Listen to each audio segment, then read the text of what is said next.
Bonjour et bienvenue dans cette vidéo. Alors j'ai appelé cette vidéo le vœu de pauvreté chrétien. On savait autrefois que le vœu de pauvreté était assimilé à la chasteté chrétienne et était assimilé à la piété chrétienne autrefois. Et je crois que dans l'inconscient de nombreux chrétiens, la pauvreté est encore associée au christianisme, que ce soit chez les catholiques, chez les protestants, les évangéliques. Pour beaucoup encore, la pauvreté est une référence, est une chose dans laquelle il faut... dans laquelle il faut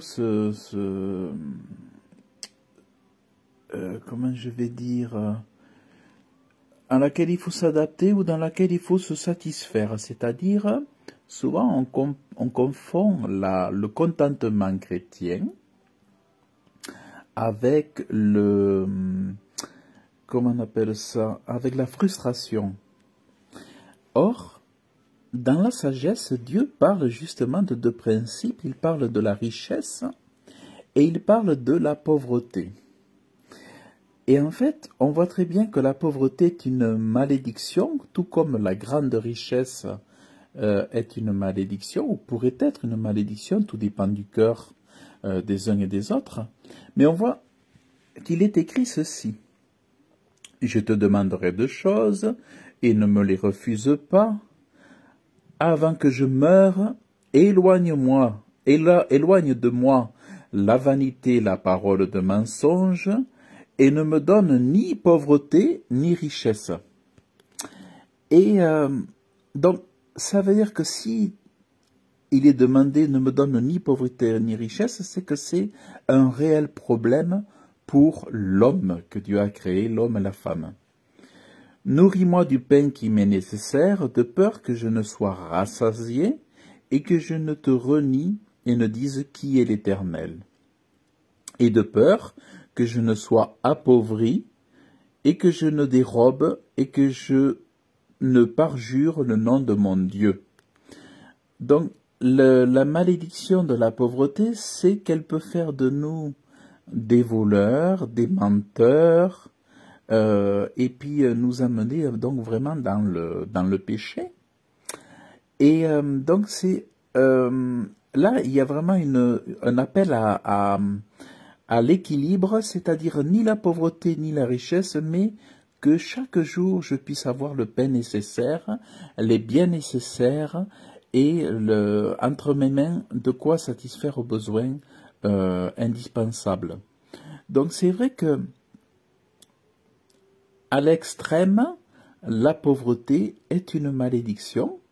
Et en fait, quand on regarde l'Évangile, Jésus est venu pour guérir les pauvres, guérir les malades, je veux dire, soulager toutes les personnes qui ont des problèmes de santé.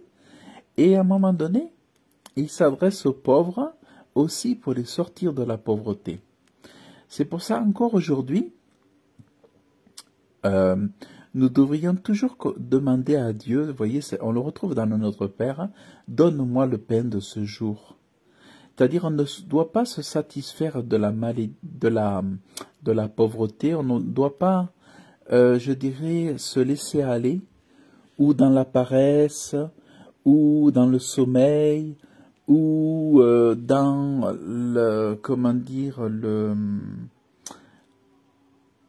l'impossibilité de sortir de cette situation. En fait, on devrait vraiment prier Dieu pour qu'il nous donne l'intelligence, qu'il nous donne le secours pour quitter cette zone d'inconfort qu'est la pauvreté. Parce qu'avec l'Évangile, Jésus vient nous délivrer de la mauvaise santé. Il vient nous délivrer des docteurs aussi qui ne peuvent pas guérir des maux, des maladies qui sont spirituelles. La plupart des maladies sont spirituelles et la plupart des pauvretés sont aussi spirituelles. Donc, tout comme nous devons chasser les mauvais esprits, nous devons être à un niveau où nous chassons la pauvreté et nous appelons à Dieu le secours pour qu'il puisse nous donner l'abondance. Parce qu'en tant que filles et fils de Dieu, nous ne sommes pas appelés à être des mendiants, nous ne sommes pas appelés à faire de l'aumône, nous ne sommes pas appelés à vivre sur le dos des autres, sur le dos d'autrui, sur le dos des aides que les gens peuvent nous apporter. Nous devons être une bénédiction, mais pour être une bénédiction, nous devons nous-mêmes sortir de cette zone de pauvreté. Donc, je dirais, tout comme la sagesse nous enseigne dans le Proverbe 30, dans les versets 7 à 9, eh bien, nous devons persévérer dans cette nécessité de demander à Dieu de l'aide pour que nous ne soyons pas, nous n'appartenions plus à cette pauvreté. Mais en tant que fils de Dieu, notre Dieu, il a tout l'argent, tout l'or du monde. Donc que notre foi s'élargisse pour être en mesure de saisir, parce qu'en fait, en tant qu'enfant de Dieu, fils de Dieu, c'est plus la question. Il faut même à Dieu, il faut pas supplier Dieu. Il faut, faire violence spirituellement pour rentrer par la foi dans l'abondance et sortir de la pauvreté. C'est déjà spirituellement qu'il faut se mettre en position de foi en disant mais je ne peux pas être pauvre, tout comme Dieu me délivre des bobos de la santé par la foi. Jésus c'est mon guérisseur, c'est mon docteur. Il faut que je saisisse que je ne peux plus être pauvre parce que Dieu ne va pas me donner la pauvreté.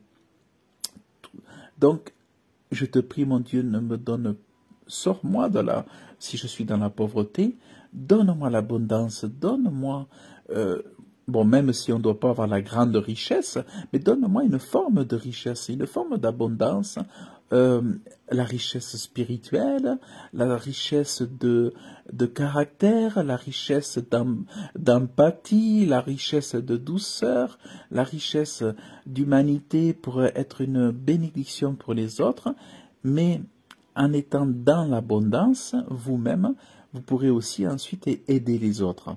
Donc vraiment, afin que nous puissions donner envie aux autres. Voilà, vraiment, c'est ce que je vous partage, c'est ce que moi, je suis en posture aussi de demander, de supplier Dieu. Ce que je vous partage, c'est pour moi aussi. Voilà, parce que c'est très important, parce que moi-même, plus je suis dans l'abondance, et plus je peux aider les autres. Donc, il n'est pas question de faire vœu de pauvreté pour le chrétien que je suis aujourd'hui, mais je veux être dans l'abondance devant Dieu. Donc, il est exclu pour moi d'être copain avec la pauvreté, et je dirais que toi aussi, tu ne seras plus dans la pauvreté au nom de Jésus. Que Dieu te donne l'abondance et la prospérité biblique, la prospérité divine au nom de Jésus-Christ. Voilà, donc je te dis à très bientôt, je vous dis à très bientôt et belle journée à vous, à toi.